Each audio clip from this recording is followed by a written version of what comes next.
Hi and welcome to JTF Marketing's webinar, Marketo Lead Nurturing 101 Reporting and Optimization. If you've just joined us for the very first time, this is the fifth part of our series for lead nurturing.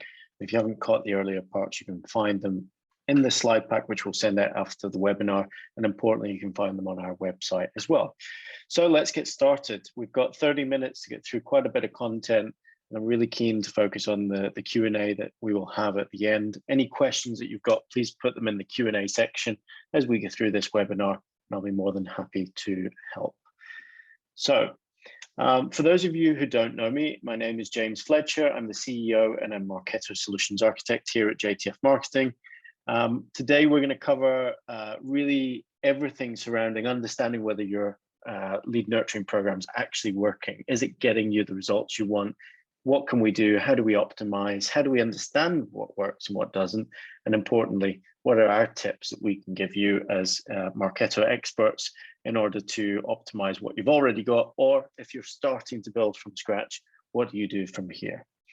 So again, for those of you who are not familiar with JTF Marketing, we are a specialist Marketo Engage partner. We only focus on that Marketo tech stack and everything that integrates to it. So if you're interested in finding out a little bit more about how we might be able to help you, more than happy to have a conversation at the end of this or in a separate call. We work with a range of industries across different countries and importantly across different use cases as well. So you'll probably see some names on the screen that you might be familiar with, or you may even be part of those organizations. And yeah, again, extensive experience in using Marketo in multiple applications. So as I mentioned at the start, this is the fifth of our series on lead nurturing, engagement programs, whatever terminology you want to use. And when I send these slides out later, you've got the links through to the other on-demand sessions. But basically, we've gone from the very beginning of designing and specifying the objective of your nurture campaign, whether it's conversion of existing leads, whether it's an acquisition track, whether it is retention, or maybe it's cross-sell and upsell, whatever it might be, even onboarding, whatever that objective is, again, designing specifically for that. The second phase we've gone through is understanding how do we select the data, how do we manage it, how do we move it through this engagement program, the various streams, and how do we make sure that as data changes, we are reacting to it immediately, not actually sending the wrong content to the wrong people. Talking of content, we spent some time looking at mapping out engagement program content and how you can use existing content and identify gaps in order to get engagement, in order to reach your objectives. And again, tying that back to the objectives of each one of the streams within our engagement programs to make sure that we are aligned in the content we're promoting. And again, remember, you can use one piece of content across every single stream by slightly twisting the content in order to get it to work. We then, a couple of weeks ago, walked through building and testing your engagement program and the gotchas of what is best practice and how to get the most out of that platform. Again, the key part there to remember is a mix of potentially embedded embedded programs as well as email assets. Again, looking at your business and understanding what's right for you. Today, we're going to cover, again, reporting on success, developing optimization and evolution cycles. And importantly, I'm going to give you an asset that's going to help you engage or understand how good our engagement programs are. Now, to kick off, if you have aligned your engagement program with a revenue cycle modeler, the good news is your reporting is going to be much easier. It's going to be much easier for you to see the transitions over time. So are you pushing people from absolute net new nodes into an MQL stage and disqualifying data? Are you increasing the conversion rate from MQL to SQL? And what does that look like? How many days? What's the conversion rate? So on and so forth. You're going to be able to see the change in velocity as well. So if you're looking at the last, let's say, 6 weeks versus the 6 weeks prior, you'll be able to see a difference in the velocity also and be able to then make some assumptions based on that. And you'll also be able to filter on this report and understand, what did make a difference based on you tracking any changes that you've got already. Now, if you haven't, don't worry, I've got some tips for you in terms of getting information and understanding the velocity of your engagement programs. So first, let's talk about the engagement program dashboard. So this is kind of the go-to place for understanding whether your engagement program is working. It's the most visual dashboard that you will find in Marketo Engage, other than program performance insights or maybe some custom reports that you've built in Revenue Cycle Explorer, but it will give you the high-level context of your engagement program, what's working, what's not. And let's talk about each one of those. So the first thing we've got is the engagement score, which is an algorithm that Marketo created to understand whether the content within our engagement streams is actually working. Is it doing what we want it to do? Now, there's two ways to look at this. Engagement score, if it's an email send, an email asset in the stream, is pretty straightforward. How many people have we sent it to? How many people have engaged with it, i.e. opened, clicked, etc., and how many have unsubscribed? Give it a score out of 100. And I'll come back to that a bit later on. From a program embedded perspective, we're looking at channel success, right? So bear that in mind when you're looking at this engagement metric. It's looking at, did you achieve what you wanted to achieve based on the way you're measuring your content? It's then going to show us the unsubscribe rate. Now, unsubscribe rate may appear 0 if you have data rules in place, which is pulling people back out of those streams, right? So if you're filtering people who have changed their preference, or if you are excluding people where the emails bounce, then that will affect that unsubscribe percentage. Of course, next, cast date, very important. Depending on how many streams you've got, depending on how frequently they're posting, you will see that time frame differ. Again, you've got the streams filter at the top, which allows you to then switch between whether you're looking at everything as a whole or whether you're looking at individuals. From an exhaustion perspective, this is showing you how many sends have you got before you run out of content. Now, this is critical when we talk about content gaps, because we've got to make sure that we keep adding content to the end of the stream and optimizing by removing stuff, and I'll come back to that a bit later on, in order to keep the flow of content going, in order to keep the content moving, in order to keep engagement. And we can talk, as I say, a bit more about that later on. We've then got down in the bottom right-hand corner here in the screenshot, highest engagement, lowest engagement, newest content, all this content, pretty self-explanatory. Again, what we'll be using this for is to understand which content works and which doesn't. We're going to measure up whether the email's different, whether the content's different, whether it's subject line, whether it's click-through rate problems. Again, we can dig into the detail as we get into that later on. Again, remember that filter here at the top will allow you to look at individual streams and measure those streams independently as well. So you would think that the engagement stream performance report would give you all of the information you want, right? If we look at that report, actually what we get is only one additional column that's very useful, which is the engagement score. So we can start to see all of our emails that we've sent or all of the programs that we've embedded across the streams to understand where are they best getting engagement.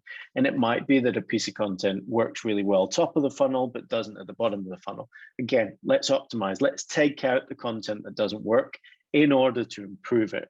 So I can see one on my screenshot here I'm eyeing up, which has got a 26 engagement score versus some of the others, which are much higher. How do we then start to optimize that content? And it may not only be the content, right? It might be the layout of the email itself. So do bear that in mind. Now, I've already talked a little bit about the engagement score, and the important part here is this little metric at the bottom.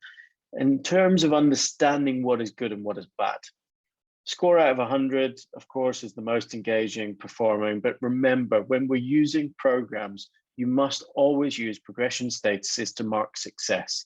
That will allow Marketo to adjust the algorithm and make sure that we're telling Marketo, this has been a successful conversion, or this has been a successful email send. This is what I was expecting from sending this piece of content to my audience. So make sure you're doing that.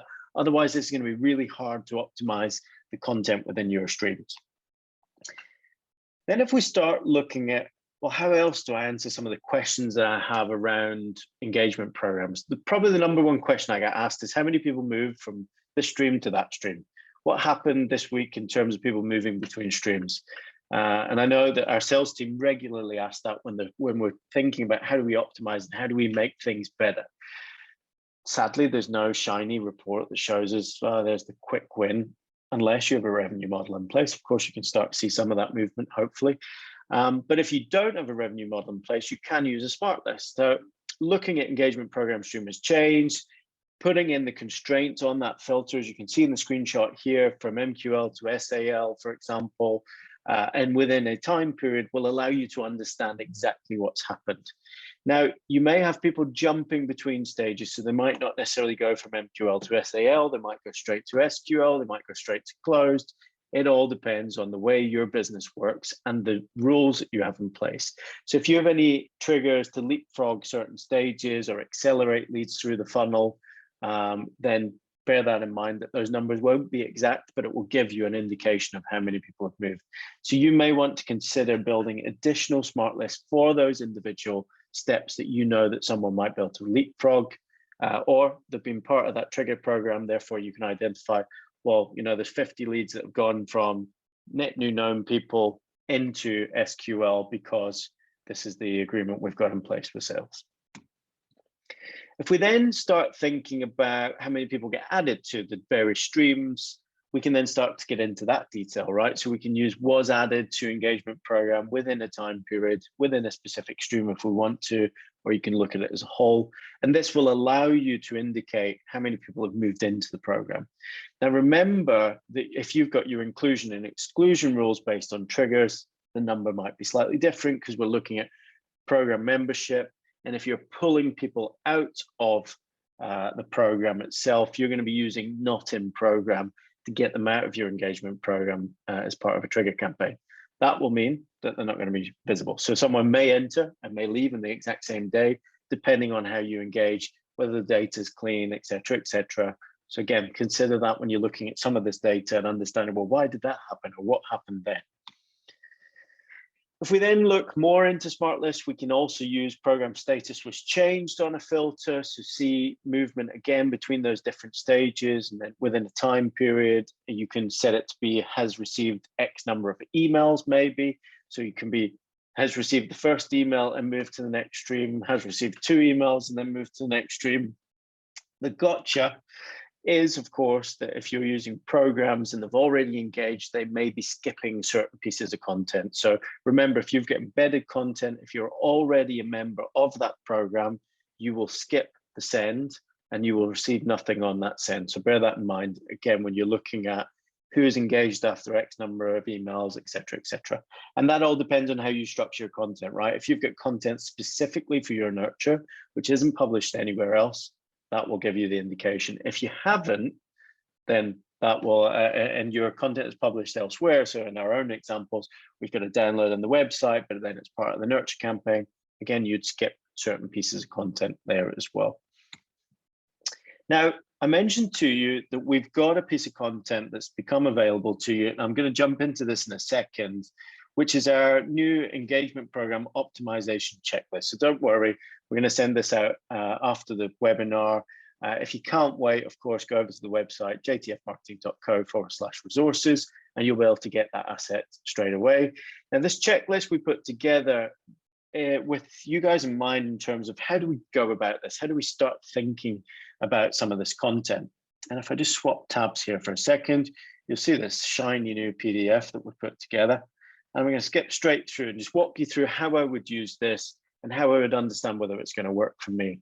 So you would typically run an optimization of an engagement program on either a monthly or a quarterly basis. All depends on the volume of people in your nurture, the volume of content, and of course, how much resource you have in order to be able to look at these. Some engagement programs, let's say, you know, onboarding campaigns that don't change that often, you may actually delay out to a year, or maybe you do it every 6 months, whatever works for you.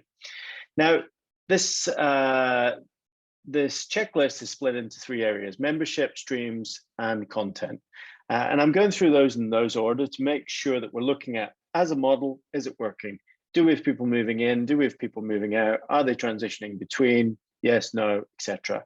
Then we're looking at specific stream detail to understand, are people engaging? And will they move through the different steps? And then the third and final piece is, does the content work? What should I do now? So let's run through this very quickly. So we're looking at other members in the stream. Again, here in the gray, we've let you know a little tip on how to get this information as well. So you can go through and fill this out as you go through. Skipping some of the pieces here, but looking at this one, for example, you could put in your stream stages. So let's say it's known to MQL, and let's say then we've got 5,000 people in there. Again, you can start to fill this in as you go and then save it down locally. Now, as we start looking at some of the specifics for streams, we are then going to start looking at what is the top performing content and what isn't. Now, you may choose to translate this into a spreadsheet. Actually, I thought about this after creating it, which might be a bit easier to see over time, which is the top content, what is the poorest content, which changes are you making. But again, I think the key part here is to understand, okay, if we've identified which content's not working, or what is the oldest content, is it still working? Is it still relevant? Do we need to do anything with it? And again, keep that optimization cycle on the content structure. Now, depending on your organization, this might sit with another team. So again, share this checklist with them in terms of understanding the content, on how it works in Marketo, and importantly, what should we then do with that content to optimize it? You've then got on the content piece some guidelines in terms of optimizing, right? So for those of you who are out there measuring email performance, you'll understand that obviously benchmarking against industry benchmarks is quite important. I quite like the MailChimp report that gives you industry benchmarks, pretty straightforward to follow. And annoyingly, Marketo doesn't publish one, which I'd love them to.